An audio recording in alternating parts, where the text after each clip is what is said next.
woman like you. You're gonna be just like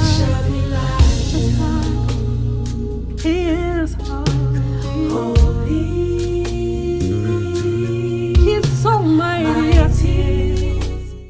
Hi, I'm Lonna Hardin, singer, author, speaker, and host of Flawless Women. Thank you for joining me for this week's show. It's created to offer hope and inspiration to hurting, broken women who need a safe space to heal, let down their hair, and get real. So sit back, get ready to embrace your flaws, be healed, become flawless from the inside out, and reflect the heart of God. Let's jump right in. Let's get flawless. Our guest today is Ashley Scott. Let me tell you about Miss Ashley Nicole Scott. She is the vice president of the Freedom Georgia Initiative, but she's so much more than that. She's a visionary entrepreneur, a creative executive, a realtor, and CEO of the Mobile Mavens, an Atlanta-based full-service marketing agency specializing in 360-degree immersive brand experiences and digital marketing. She is a wife to Robert Scott, an electronics technician, musician, and producer, as well as the mother of two small children. Ashley has been a student of the real estate industry for over 4 years, serving as a rental office assistant, a bird dogger, we'll hear more about that, a rent collector, and finally earning her license in March of 2008, listing rental homes, selling homes to first-time home buyers, and purchasing land.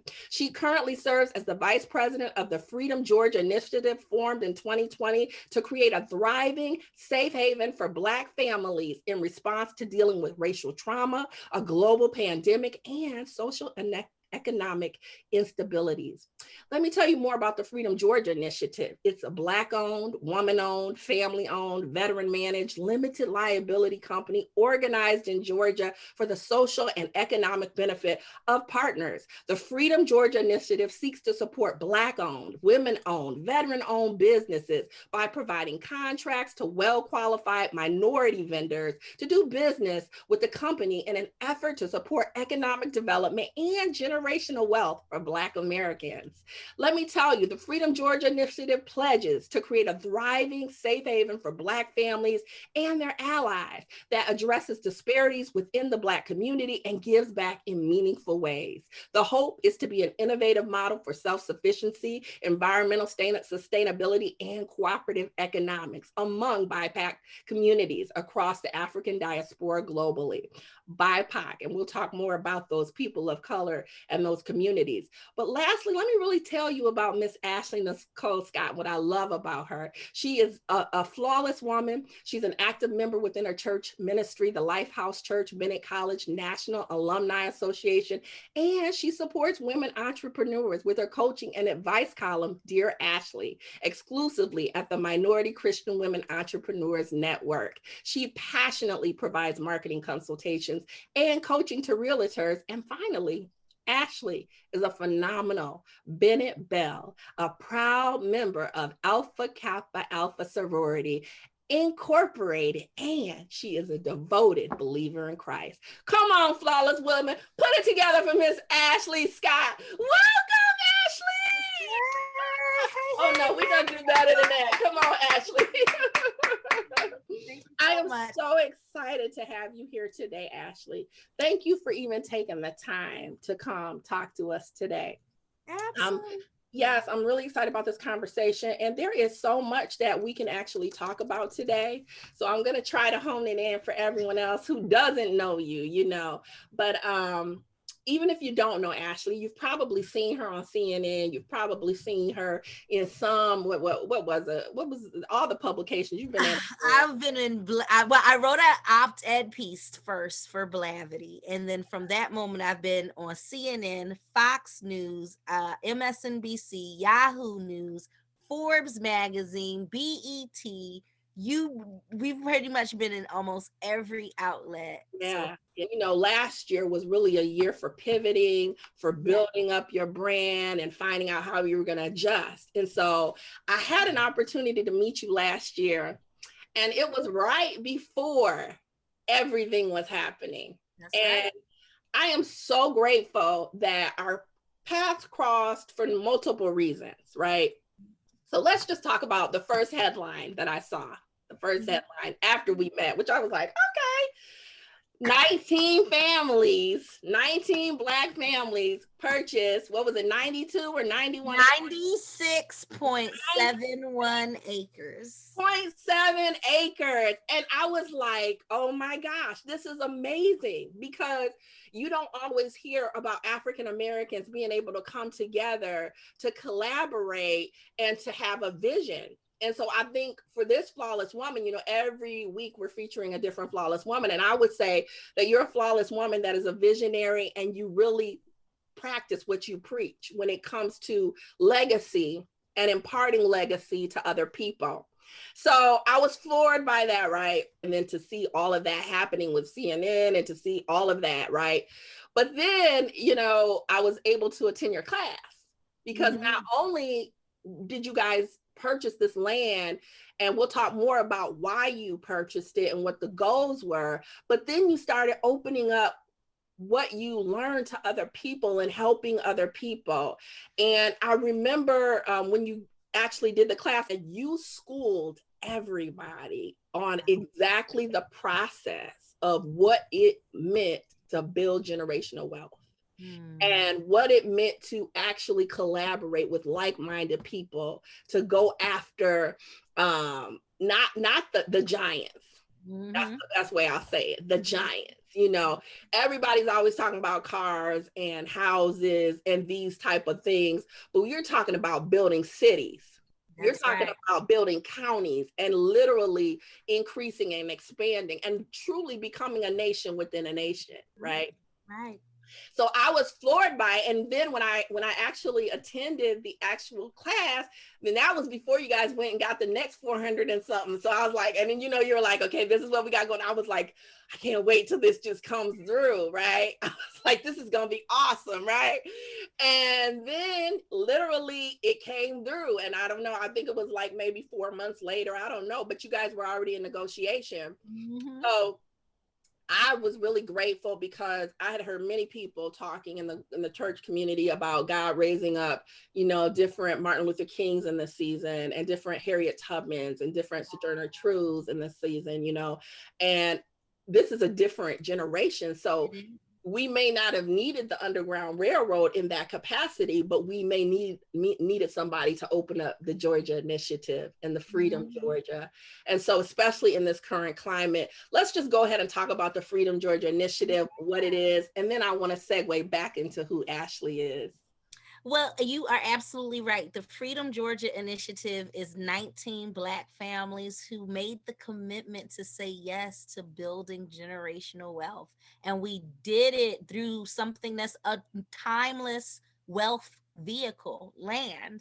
And we didn't know that we were going to build a city. I always try to tell people, like, we didn't set out to build a city. When I made the PowerPoint presentation to ask the families and friends to come in on this acquisition, it was a little line item that eventually we might, become a municipality, that we would, acquire additional land and attract enough family and commerce that could be a potential possibility maybe 10 years down the line.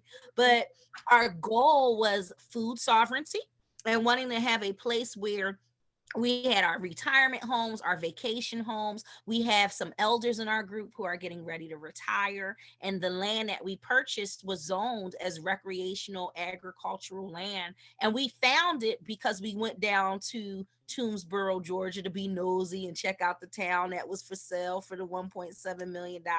And we loved it. And we loved the energy of it. And there was a Black mayor there, and a Black chief of police there, and a Black sheriff there. And so things aligned in such a way that it made sense for us to invest in this rural area where we could take and build our own infrastructure and create, our own businesses and support and bring other Black businesses into the area and turn it into this thriving, beautiful place that would be environmentally friendly and that would function on renewable energy sources, and really get this idea of a new Black Wall Street going, if nothing else for ourselves. Like, we had 19 families. I'm like, we can really use the brands that each of us have. Our pastors are part of this group of 19 families, and they have the largest marriage club in Facebook, and they have hundreds, I think it's almost 800,000 people in this one club, and they typically do these retreats and things on a regular basis. So in our minds, we'd be like, we're going to create a safe haven, really a place where we can bring our businesses, where we can bring our families, where we can farm and we can have events and we can work on the healing that we know we need to work on, because we got to get outdoors. We're in the middle of a pandemic. There were so many reasons to say yes to buying this 97 acres, and we got it at a really great price. You know, rural land is affordable, and a lot of times people will overlook undeveloped rural areas because it's like, I don't want to leave the city. Who's going to go out into the boondocks? So those areas are opportunities to generate wealth. And so by buying that land, if nothing else, we added a good asset to our portfolio, just like you add a piece of art to the wall, when you know that over time it might not be, I'm really just enjoying the beauty of the art, and I hope that over time it will appreciate. So it is a good investment, and that's the same way land is, particularly this recreational agricultural land that we purchased. And then when we told the world we purchased it, we had such an overwhelming response that we were like, hey, let's get more land and let's encourage other people to join in with us and build a community in a real new Black Wall Street, where Black businesses have laid the infrastructure. And so that means we can keep that money in our community instead of having our dollars leave our community and go to the rent man and to the mortgage man and to the gas man and the electric man and all of the grocery man. Right. We can build those businesses for ourselves. And so that's what the Freedom Georgia Initiative is all about, is building it for ourselves, being the owners of our own community. Yeah, absolutely. And I love it because, again, I went through the class, so I know kind of a little bit of the backstory. But I also know that you guys were very intentional about the type of land that you went after, the location, what would be actually on the land in terms of making sure that it was by a water source. And what I loved, again, why I said it was one of the best investments, was because of the knowledge, but also the community of like-minded people that were there, and the opportunities that now have been created with people just to come together that, again, are like-minded. I love it. I love listening to you and really understanding the vision long term, in terms of not just, a lot of people are trying to do the Black Wall Street in theory, but no, literally actually planning it out.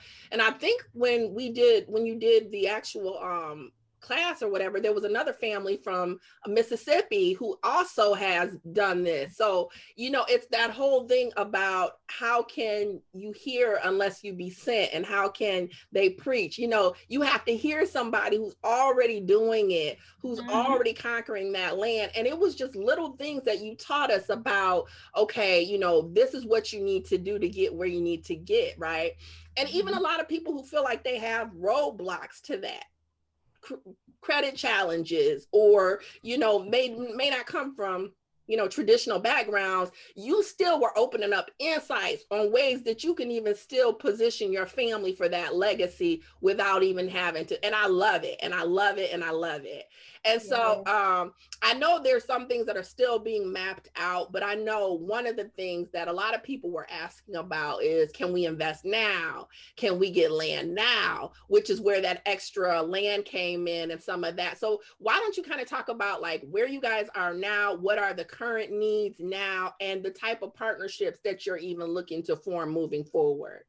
Absolutely. So we're at the place now, we have 502 acres of land now. And wait a minute, come on. Because you always, look, Ashley, you skirt past it, but you know, every time I see you, I'm like, yes, Ashley, yes. Okay, 502 acres. Yeah, so we in October, we closed on, it's funny, on October the 30th, the right before the day we have, because we always have events. So if you really want to know a little something about us, we love events, right? So we had a big event in September where we announced the acquisition of the 97. Then we had our Freedom Fall Festival, and we didn't announce it though. We just had quietly closed on the land and then didn't tell nobody, but had a celebration without anybody knowing. Was And then that the we had our retreat one? Was that the retreat one? I saw there was one that was like, yes, we had a Black Girl Magic yeah, retreat. yeah. And so people didn't know we were quietly literally signing the papers and closing on 404 more acres while we were in the midst of an event. Like we were planning this, so people were coming to camp on the original 97 acres, coming to do the fall festival with us, and we were in Macon at the closing office signing another document, getting the deed to the 404 more. And then on New Year's Eve, we finally announced it. We were like, we got 404 more. But and we I saw you guys had, I didn't mean to cut you off. I saw you had another event, New Year's. Yeah, that was our legacy gala. Yeah, so we were blessed even in that. We were lucky enough to have Kinetic by Windstream become our exclusive underwriter. They paid for the entire event to help support and celebrate the acquisition of the 404 acres. We were fundraising and we were honoring and bringing awareness to the Black Achievement Fund. We literally had a silent auction. We had a night where we celebrated and we highlighted the importance of what we're building with the future city of Freedom, Georgia. We gave speeches, and you can go onto our social media and you can kind of see. We even announced our master planner, Franklin Kemp and Advanced Business Solutions, which is a Black-owned, and it's really a technology and innovation firm that is partnered with some other architects like McAfee 3 and other companies that are going to come on board. Again, Black-owned businesses and companies that are going to come build freedom with us. So we're really excited. We're master planning. So the next steps really for anyone who wants to be involved, if you're someone who has capital, because that's what we need capital.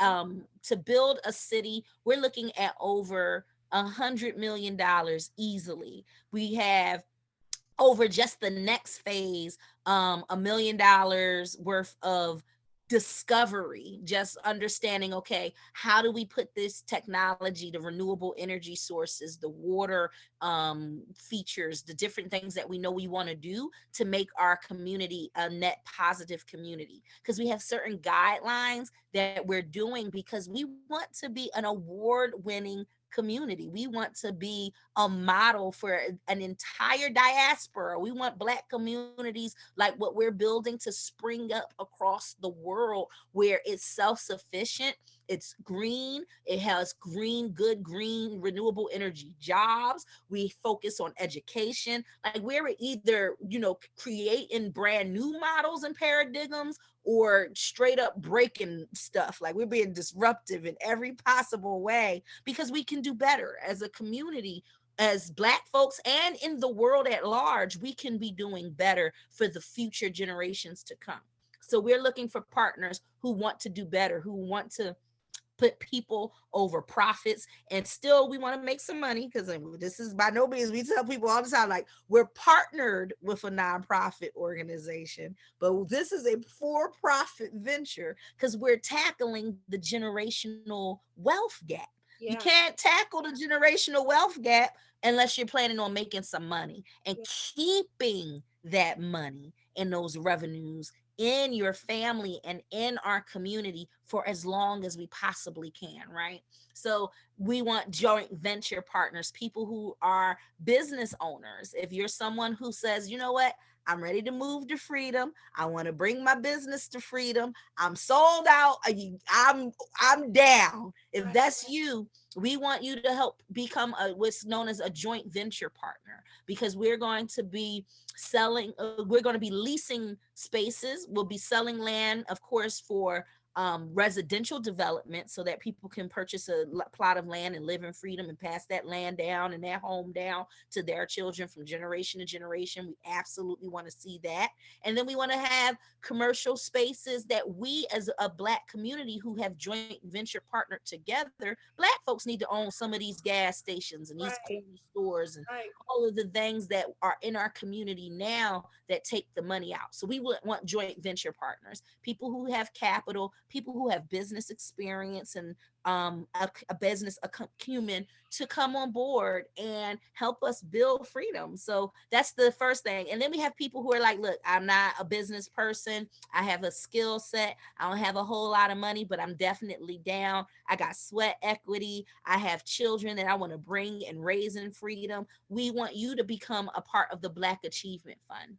The Black Achievement Fund is our national nonprofit partner where we're building a sustainable fund. It's $9 a month to be a member of the Black Achievement Fund, just like a sorority or the YMCA or any of the nonprofit organizations that you pay a monthly or annual dues to. You pay a monthly member contribution of just $9, and then you get access to the benefits of membership. And one of the benefits of membership for being a member of the Black Achievement Fund is that when we are doing anything with freedom, we go to our Black Achievement members first.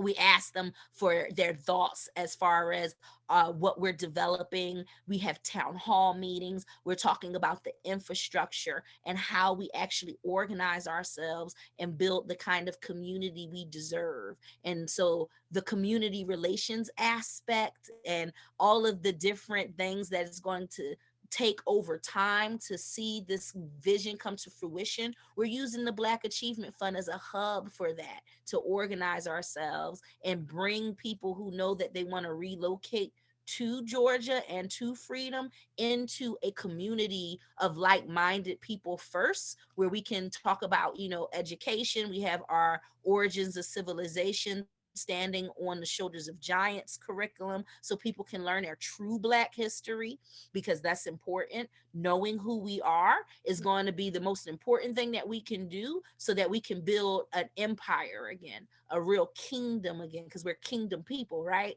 So that's our goal. Our goal is to help re-educate all of our folks and really begin to learn the value of tribe again. So it's all about relationship building right now. As we're master planning the community, we're working on partnerships and memorandums of understanding. We're bringing in and organizing ourselves with people like, we had the honor of meeting the president of the Georgia NAACP. So we're just negotiating and talking about what are the needs of the people and how can we, as organizations that have already exist, start coming on into this new idea that we can be economically self-sufficient by organizing ourselves a little bit more. And so that's what we're doing. We're organizing, we're planning, we're doing what I like to say, Killer Mike said, we're plotting, planning, strategizing, organizing, and mobilizing right now. Yeah, absolutely. And I think that's what I found really attractive is a lot of times I've been following this for a long time. This has been my passion and my life's work, really.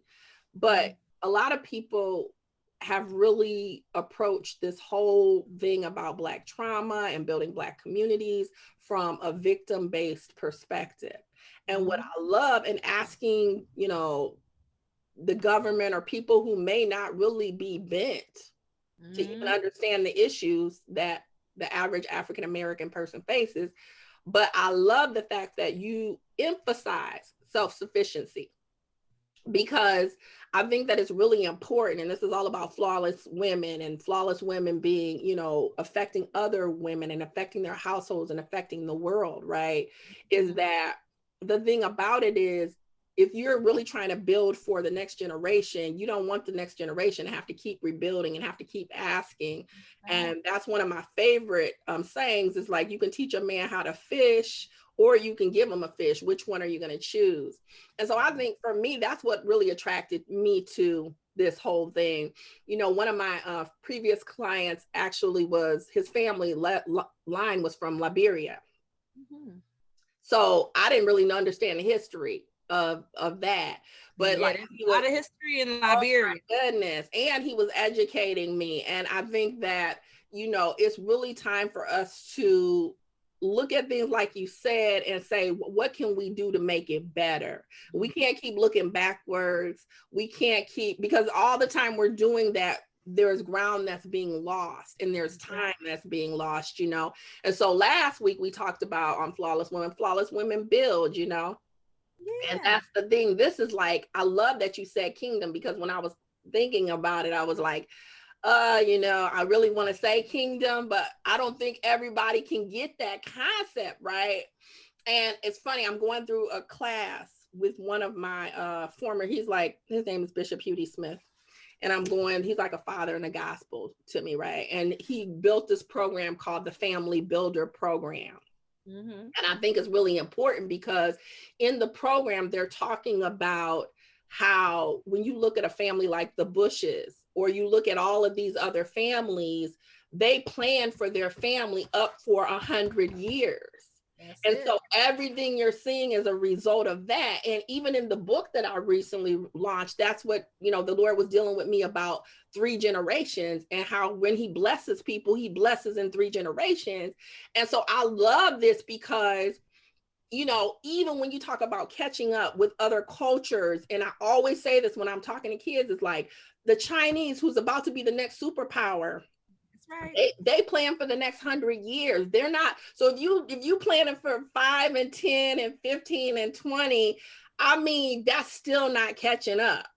So I love this whole idea of self-sufficiency, because the truth of the matter is, until you become a creator, not a duplicator, not somebody who's trying to imitate people, you're never going to impact the change that you want to see, right? And so when you look at like a Booker T. Washington, and when you look at all those people that they might not have had much, but they had the sense to create, and they had the sense to leave, like you said, a framework and a model that was duplicatable. So I love that. And I think that's what attracted me to it. And I hope that, the message will spread, because so many people right now are being blindsided by the pandemic. Mm-hmm. That they don't realize this is a golden opportunity. It's a wealth transfer. Girl, come on, talk about it, Ashley. Yeah. Well, what happens is we get caught up. And so when everybody else is talking about, oh, times are great, that's when you're supposed to tighten up. The greatest, Warren Buffett tells the story all the time. Like when everybody else is getting greedy, that's when you get smart.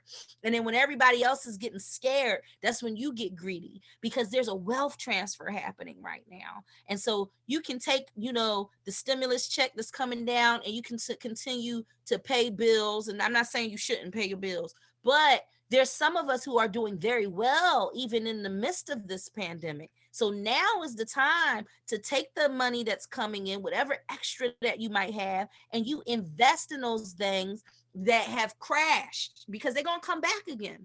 Right. The things that are, especially, things that the stock market's doing really great right now. Like, it's just time to invest. Like this is the time to look for opportunities, and not to function in fear, but to function in faith. Because one thing for sure, even when, if you bury a talent and it won't grow. But if you put your time and your talent into it, and you give something, you just do a little bit of something, God's going to honor it. Like it never fails. It might not be the way you expect it to be, but because you tried, because you gave that energy into something and said, you know what, I'm going to try something I'm not used to. God's going to. I'm telling you, one of the scriptures that God brought back to me repeatedly lately, and it's so true what you're saying, is that the diligent soul shall be made fat. The soul of the diligent shall be made fat. So even when it feels like you're getting tired, like you're saying, if you just be faithful over that few thing, then God will increase it. And so everything you're saying, I'm just bearing witness, because it is so true. And like, I'm in a class. I always stay in classes. I said this year must be different though. Ashley, start off with the classes, because it's all about investment. It's all about self-sufficiency, right? Mm-hmm. But one of them is talking about the way the economy has already shifted, the top economies of the world. So people are over here talking about, oh, America's this and America's that, instead of, like you said, following the economy, like Bitcoin, crypto. There's so many. And even starting a business, like, I just thank God, even for the times when I didn't have support. And I know you can attest to this too. Mm-hmm. Even when people didn't understand your vision, but you still stepped out on faith. Because if it wasn't for what you stepped out on faith in 2018, 2017, you wouldn't be reaping the benefits that are coming now, right? That's right. And I think that it's so important. I'm starting a mentoring group called Gemstones. And I say that because you also started a community as well. Can you tell us the name of your community? The Freedom and Legacy Builders Community. Yeah, Freedom and Legacy. And I'm honored to be a part of that community. Yes. Listen, we're going to do that offline, but I just thank God for putting you in my path, because it's really important when you start talking about mindset and you start talking about like-minded faith and you start talking about moving and doing things. It's important to be aligned with the right connections and the right partnerships. And because it expands your thinking. Like, I might have thought I was on one track, but then you get with someone else and you find out it's a whole nother train, plane, you know what I'm saying, moving. So I just really want to thank you. And I said this to you. I'm not just saying it online. I want to thank you. You know, I'm not just saying it for the cameras. I've said this to you personally, that you have gone ahead and took a huge step for other people, you know, and now you've led, that's leadership, right? And now people can walk in those steps. And so I know we've shared a lot, but I still want to just back up and talk about who Ashley is as a person, and a woman, and because you came out strong. You're not backing up. You're raising another generation, and you're a mom, and you're a wife as well. And so you're not just thinking about you, right? And I think that comes across in everything that I've seen you do. You're the type of person that you will sit down with anybody and you'll pour.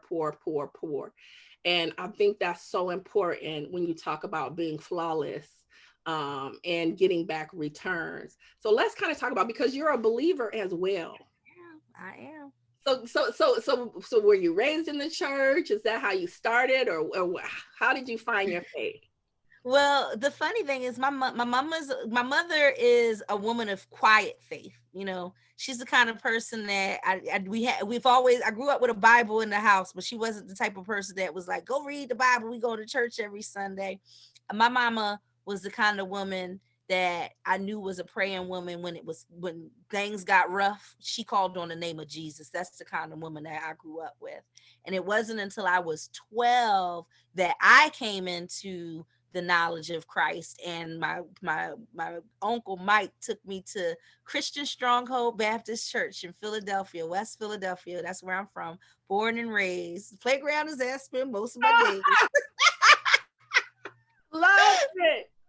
And so I found Christ at 12 years old, and it was so real for me because I went to a Black Baptist church. So my Jesus has always been Black, you know, because people, you know how we are now that we in 2021 and people are all getting extra woke and whatnot. But in my eyes, I always knew that Jesus looked like me. So with my woolly hair and skin of copper, like I had a sense that I was created in the image of God. So when I look in the mirror, that's what I thought that God looks like. And I still do to this day. I'm like, probably a woman too. Like, let's and I have extreme faith that there is a benevolent God who thought enough and who is intelligent enough that he created a path for my redemption, because every one of us falls short. So we needed a path for redemption. And I'm grateful that I was able to find Christ, to find my redemption, and to understand that it is by grace that I even came into the knowledge of Christ. And to have this Christ consciousness is to show up every day as a person who is loving and compassionate, and who leads through service. So that's why when you say I'm so humble, it's because that's the kind of God we serve. We serve a humble, quiet giant, someone who takes the least of these, you know what I mean? Like that's just the God we serve. He takes David to beat Goliath. And so I'm down with that. I've always been down with the fact that we have a great big God who has orchestrated the entire universe so that we, his favorite creation, can live and have a purpose and that he called us for good and not for evil. Like, come on, like what can be better than that? So I found Christ at 12, and I've been in the gospel choir ever since. I've been in Bible club and at a good Bible-based church ever since. And I have been blessed to come up under strong, Black Christian leadership that empowered me. So I'm just really grateful that I'm an 86 baby. I grew up with the rest of the Ashleys, Ashley Nicole's. Shout out to every Ashley Nicole of the 80s. There's a lot of us. Had strong Black women and Black men in my life. My daddy, my mom, they got divorced also around the time when I was 12. Geesh, now I'm thinking about it. 12 was a big year for me. But my daddy and my mom, they were great co-parents. And so having a really good, upbringing where my parents, even though they were eventually, got divorced, they were business partners, they were friends, they showed up in solidarity every day in my life, and they showed me what a good relationship and a good partnership between a Black man and a Black woman is. And so I just have this real strong, sense of Black family that has carried me throughout my entire life. And then you partner that with being a believer. God knows I have a very strong sense of self. And going to a historically Black college for women, Bennett College in Greensboro, North Carolina, that just kind of put the icing on the cake, because while I was there, I was able to become, a leader. I was SGA vice president. I was sophomore class president. I ran for freshman class president and I didn't win. So I became president of the psychology club. Like, I've always been a leader. I've always been, like I said, I was on the gospel choir, in the, Christian fellowship club, like being connected to my spirituality, to my Blackness, always being clear that, I have a debt to my people. I have a debt to my ancestors. So no matter how much success I get, I have a requirement to whom much is given, much is required. Yeah. So I have this sense in my soul that everything I do is for the generations coming after me and those who came before me, to honor them. And so I do that because there are some saints that's been praying for me. There was some ones who might not have been saved. It might be people who was calling on Oshun and Ogun, but they too prayed for me. And so however those prayers went up, I walk and function in a way that I'm going to honor those prayers, because whether I know my ancestors, known and unknown, I have stock in the sense that they did and sacrificed and prayed and sweated and toiled for me, because I'm their seed. And we have and will continue, like those seeds are still in me. Those same seeds are now in my children. And so I'm going to continue to create an environment and a world and an atmosphere where I can nurture those seeds, and my children have a place that they can come home to and know that mama created an atmosphere for them to succeed and to glorify God, because that's what it boils down to. Yes. That God gets the glory. Yes. And yes. So that's who I am in a little nutshell. Like I'm a. I mean, so we could talk all day, but I'm not gonna do that to you. But I love it because I really think this is important for the next generation to understand that somebody brought you here. That's right. And, I did not go to a historically Black college, but when I meet people, they're like, you sure you didn't go? I'm like, no, I didn't. But I know that my mother, she did put a seed in me, and she planted a seed in me. And it's like, even if you're just a Christian and you just believe in Christ, they tracked everyone tied to that bloodline. Everyone tied, to that bloodline had a role to play. You don't hear about Christ without hearing about his bloodline. That's it. Come on now. That's the truth. It's important. And I think that I was even talking to, I sat down with Morgan, and we were talking about image, because her book is all about the image of God, and my music is all about that. But I was like, God said, and it is good. And I just think that as African Americans, and I am, I am guilty of this. We don't look at ourselves enough as a community and say, I am good. And I'm created in God's image, and it bothers me, we were talking also about children in the content, and we've allowed other people to tell our story. We've allowed other people to paint and believe it. And you see people actually perpetuating that. And it's like, what about our ancestors? What about the people who died, And I just thank God that's why I always tell you, like, I'm really grateful, because sometimes I don't share it very much, but I remember, because I was born in Michigan, but I grew up in Texas. I remember being in the 5th grade. I always share this story when I speak to youth development professionals. And they said, it was Black History Month. And we're going to come on and read. I was the only Black girl in the class. And they said, come on, Lonna, read. And I had to read about slavery, and tears were dripping down my face, to the point where I got up and I ran out of class. And my teacher, I'll never forget, Miss Butler, came out. She said, what's wrong with you? At 12, mind you, we're talking about 12, right? I might have been, maybe I was a little younger than 12, but I remember saying to her, why is the only thing you read about Black people is that they were slaves? Right?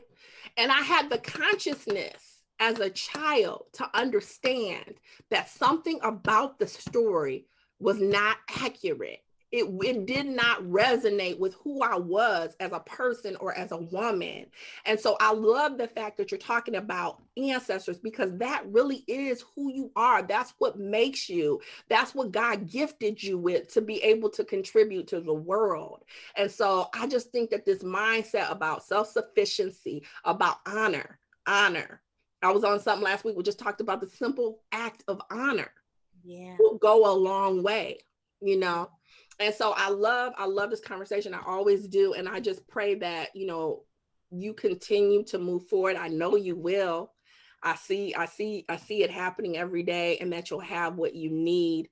And thank you for sharing more about who you are and what you're bringing to so many different people across the country and across the world. So my last few questions, I'll just say that I always ask is, what's your favorite recipe? my favorite recipe. I like to cook, Lana. Like, I cook too. Like, I cook good.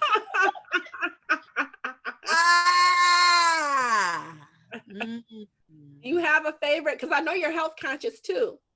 I am health conscious, but I cook a little bit of everything. Like, I cook everything. And to be funny, I think my favorite recipe. It's hard. I don't have a favorite recipe. I cook it all. Now, let me tell you what everybody likes to eat of mine. I'll tell you what everybody else's favorite recipe of mine is. It's my cabbage. I make a delicious fried cabbages in the pot with my peppers and my red onions and my basil, and they tear it up. So everybody loves my cabbage. I was thinking catfish. I love catfish. That's one of my favorite recipes. I was gonna say, if you couldn't think of it, I was gonna say, well, what is one food that Freedom Georgia is gonna have? Oh. Freedom Georgia gonna have everything, okay? We got some Jamaicans in our crew. We have some folks that like to cook, that get down, and then we got some old Southern folks. So we got some real soul food aficionados. We cook around here. Like, if you come, you gotta eat, and we eat a lot. All the family members of all the families like to eat. We like to. Oh eat. Yeah. You can't have a meeting with the Freedom Georgia crew unless you got some snacks. Right. And I know you guys are also looking at that agriculture really too, and developing that. Yeah. So that's awesome. We do. We have a farmer. And so we will be bringing greenhouses to the land. That's our next big purchase that we're going to be doing, is bringing the greenhouses and getting started on our farming. So that's going to be exciting. So y'all come on down and start farming soon. Become a member of the Black Achievement Fund. You already know. Listen, Linda. My next question is, what's your favorite scripture? I can do all things through Christ who strengthens me. Was there a point in your life where it became more real to you, or has it just always resonated with you?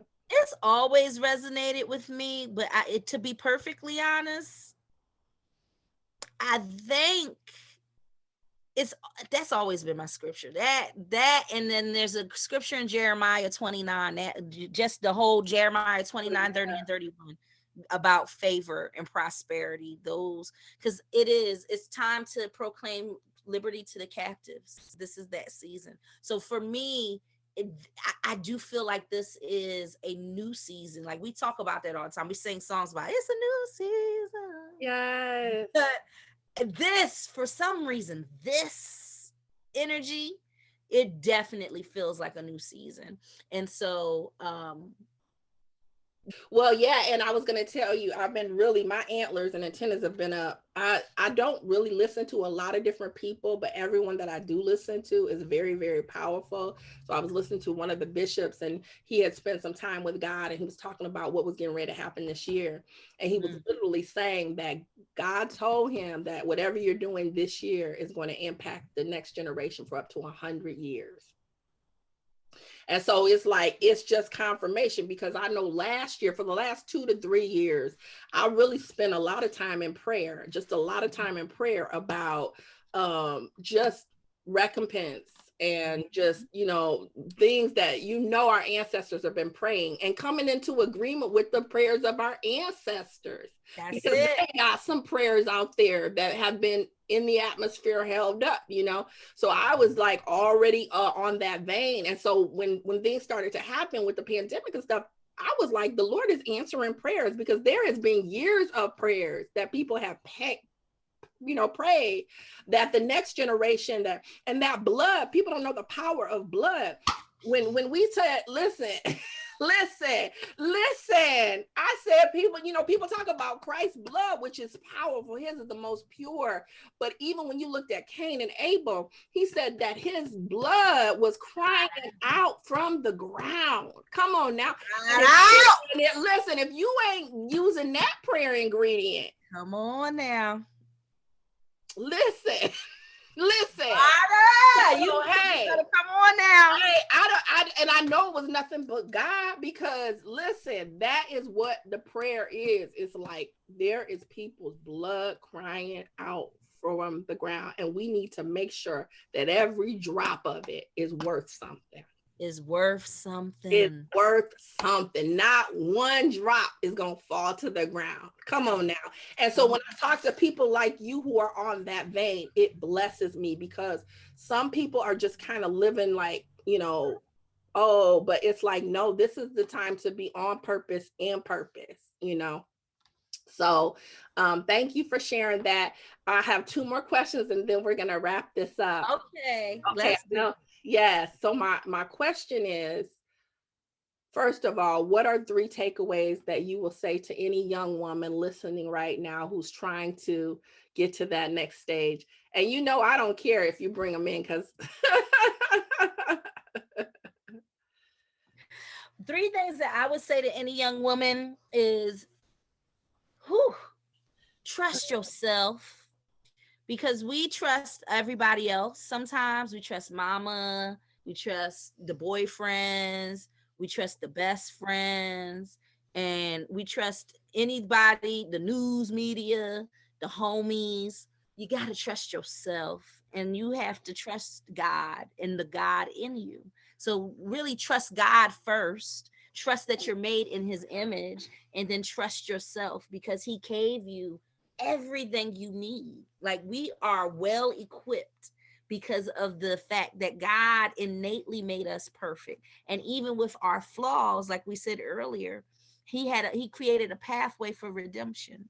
So no matter which way you look at it, through the grace of God, you have everything you need to succeed. Yeah. So I always say to remember who you are, because if you remember who you are as a child of God, you know that there is no challenge that you cannot overcome.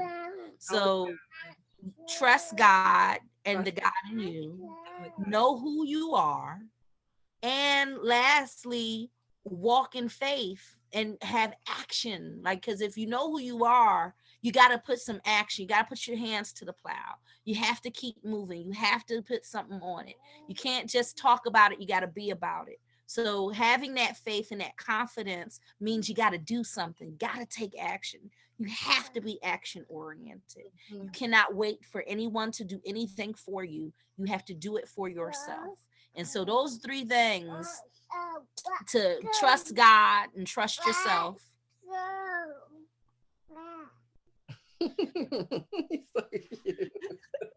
And to know yourself, and you got to know who you are, knowing what you want, having that clarity, because not only are you a child of God, but you are a unique child of God. You have a unique personality that he created you for such a time as this. So get to know who you are, and then take action on that.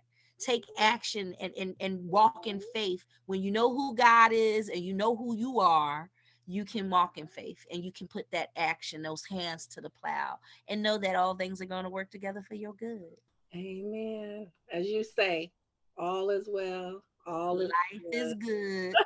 Life is good. Life is good. Yes. Everything is happening as it should. Yes. And yes, I gotta shout out my girl J. Roselle. She actually came up with that little line. She's a poet and she's an artist. She has this recycled art collection called Spirit Reminders.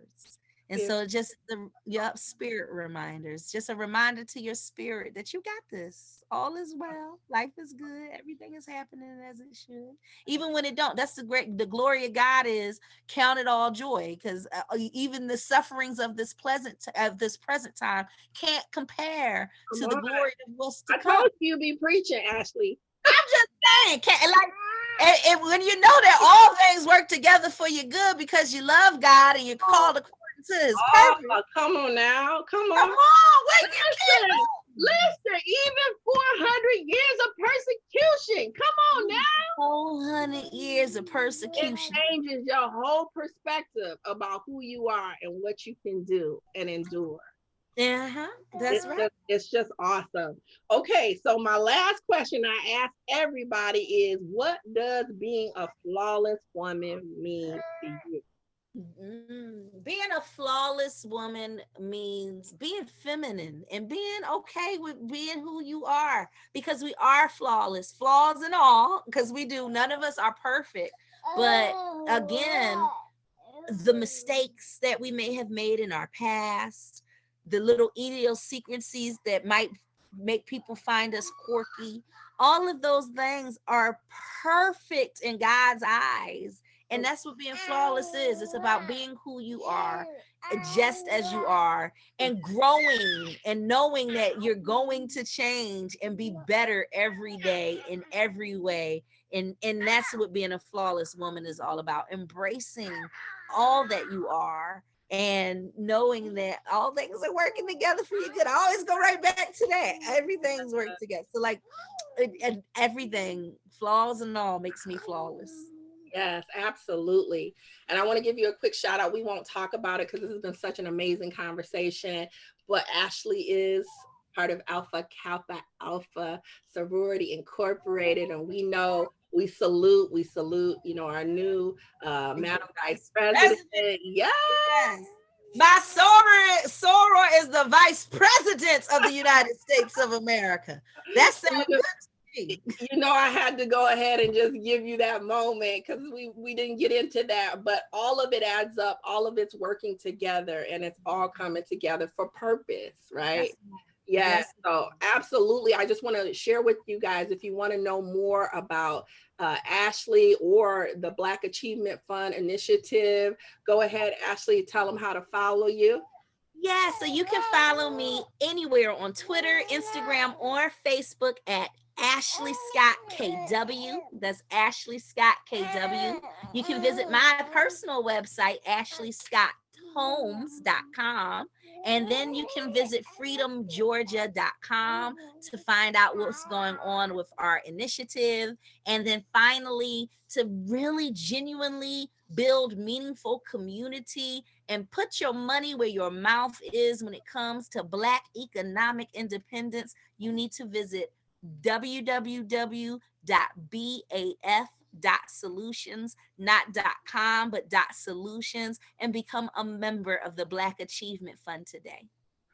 Absolutely. And the thing about the course that I was telling you about, Ashley's no longer doing it live, but they actually still have the course available. I think they can find that on your website, right? If they want Yes, to they learn more can. about how to buy land cooperatively and cooperative economics and some of the strategies that she's sharing. And trust me, it is absolutely worth it. So I want to say thank you so much for your time, Ashley. And you know that I really genuinely appreciate you taking time out of your schedule. And that is it for today's show. And again, thank you to our special guest, Ashley Nicole Scott, for joining us today, and Little Man too, who graced us with his presence. And we love to hear from you. Email or message us if you'd like more information about our guest, have additional questions, or would just like to see your favorite flawless woman featured on the show. Tune in again next week for more candid conversations on what it means to be flawless in an imperfect world. I'll sit down with guests from around the world, hear life lessons, stories of triumph, joy, and pain. And finally, don't forget to live your best life and be flawless. You're worth it.